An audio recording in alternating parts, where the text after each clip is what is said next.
Hello everyone, आप सब कैसे हो। आशा करती हूँ कि आप सभी ठीक होंगे।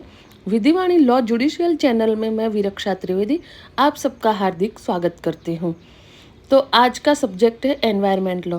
तो दोस्तों, एलएलबी के पर्यावरण के पेपर में अगर आपने ये अधिनियम अगर अच्छे से कर लिए तो आप पास ही नहीं बल्कि टॉप हो सकते हो। चलिए 4 से 5 मिनट के अंदर कवर करते हैं कि कौन कौन से अधिनियम आज हमें देखने हैं। तो सबसे पहला आएगा पर्यावरण संरक्षण अधिनियम 1986।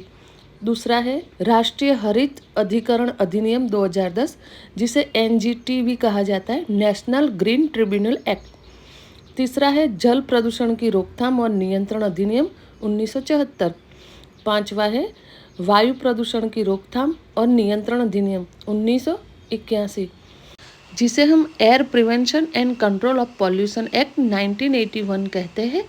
उसके बाद पांचवा अधिनियम आया वन संरक्षण अधिनियम 1980 और वन अधिनियम 1927, जिसे हम इंग्लिश में कहेंगे forest conservation act 1980 and forest act 1927।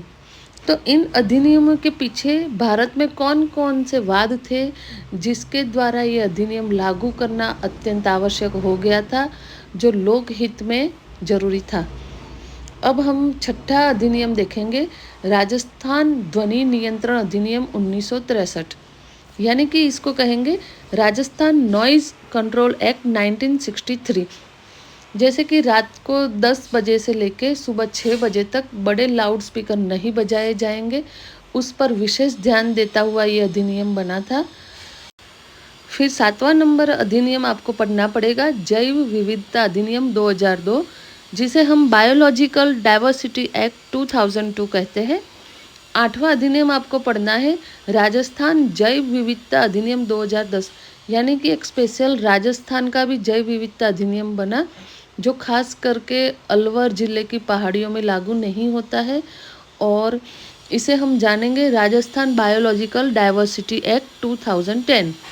9वां अधिनियम आपको पढ़ना है वन्य जीव संरक्षण अधिनियम 1972, जिसे हम इंग्लिश में कहते हैं the wild life protection act 1972।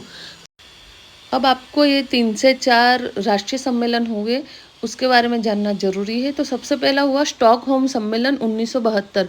तो ये सम्मेलन में आपको ये लिखना है कि 5 जून 1972 से स्टार्ट होके 16 जून 1972 तक ये सम्मेलन चला था।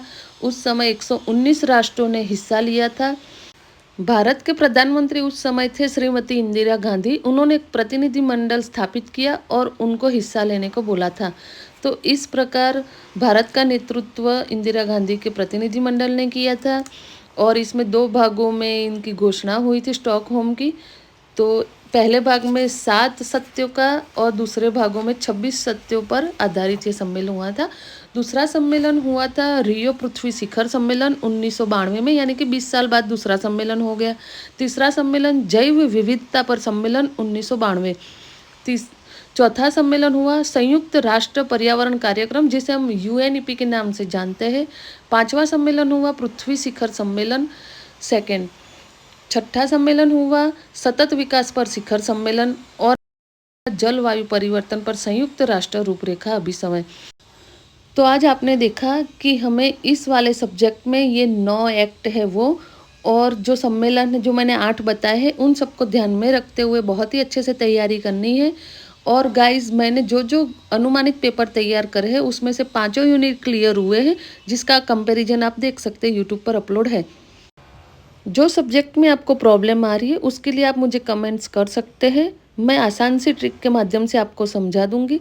प्लस टेलीग्राम ग्रुप पे आपको फ्री नोट्स अवेलेबल है। Thank you very much. Vidhivani channel को आप ऐसे ही सपोर्ट करते रहिए, मोटिवेट करते रहिए।